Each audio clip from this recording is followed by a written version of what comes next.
بسم اللہ الرحمن الرحیم۔ السلام علیکم ورحمۃ اللہ وبرکاتہ۔ محترم سامعین حضرات، آپ دیکھ رہے ہیں علم آن لائن ہیلتھ کیئر۔ میں ہوں آپ کا ہوسٹ۔ جس ویڈیو میں انشاءاللہ میں آپ کو جسمانی صحت و تندرستی کا وہ راز بتاؤں گا جو اکثر ہم میں پایا جاتا ہے، لیکن ہمیں یہ نہیں پتا ہوتا کہ وہ واقع جسمانی صحت مند اور تندرستی کا ہی جو ہے وہ طریقہ ہے۔ تو نبی علیہ الصلوۃ والسلام کی طرف سے ہمیں کافی ایسی چیزیں ملی ہیں اور جو کہ کتب میں، احادیث کی کتب میں ہم تک پہنچی ہیں، جن کو پڑھنا اور عمل کرنا ہمارے بس کی بات نہیں، کیونکہ ہم بحیثیت ایک کمزور امت چند چیزوں پر عمل کر سکتے ہیں، زیادہ چیزوں پر عمل کرنا، ایک ساتھ میں استقامت کو لے کر چلنا بہت ہی مشکل ہو جاتا ہے۔ تو سب سے مین چیز جو کہ میں آپ کو بتانا جا رہا ہوں، تو یہ ایک میں اصل میں حدیث ہے کہ نبی علیہ الصلوۃ والسلام نے فرمایا کہ میں ان عورتوں سے نکاح کرتا ہوں جو زیادہ جو ہے وہ بچے پیدا کرنے والی ہوں، محبت کرنے والی ہوں، اور تم بھی ایسا ہی کیا کرو تاکہ میں تمہاری کثرت کی وجہ سے دوسری امتوں پر فخر کروں گا۔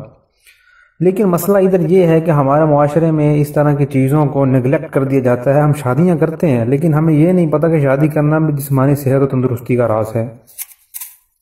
تو اس وجہ سے یہ وظیفہ بھی لازمی ہے، یوں سمجھ لیجئے کہ شادی بھی ایک وظیفہ ہے۔ تو ان کو کرنے کے لیے جو ہے میں آپ کو ایک وظیفہ بتانا جا رہا ہوں، اور یہ ہمارے جو نوجوان حضرات ہیں ان ایک خطبہ بھی نبی علیہ الصلوۃ والسلام کا موجود ہے کہ اے جوانوں کے گروہ، تم میں سے جو شخص نکاح کی طاقت رکھے اس کو نکاح کرنا چاہیے، اس لیے کہ آنکھ جو ہے وہ نکاح جو ہے آنکھ کو جھکا دیتا ہے، شرمگاہ کو روکنے والا ہے، اور جو نکاح کی طاقت نہ رکھے اس کو روزہ رکھنا چاہیے، اس لیے کہ جو روزہ ہے اس کی وجہ سے اس کی شدت میں کمی ہوتی ہے۔ تو اس طرح کی کافی ساری چیزیں ہمارے پاس ہیں۔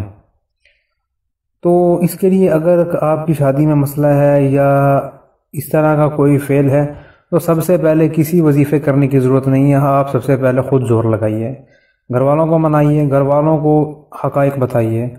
اس کے علاوہ سمپل سا وظیفہ جو کہ ہر نماز میں ہم 5 دفعہ کر رہے ہوتے ہیں، آپ ہر نماز کے بعد دعا مانگیے، ہاتھ اٹھا کر اللہ کو حاضر ناظر جان کر، اللہ کو یوں سمجھیے کہ اللہ آپ کے سامنے، اور آپ اللہ کو اپنی فریاد سنا رہے ہیں۔ انشاءاللہ تعالیٰ العزیز آپ بھی اس جسمانی صحت مندی اور تندرستی کا جو ہے وہ حصہ بن جائیں گے۔ آپ جانتے ہوں گے شادی نہ کرنے کے نقصانات زیادہ ہیں، کرنے کے کم ہیں۔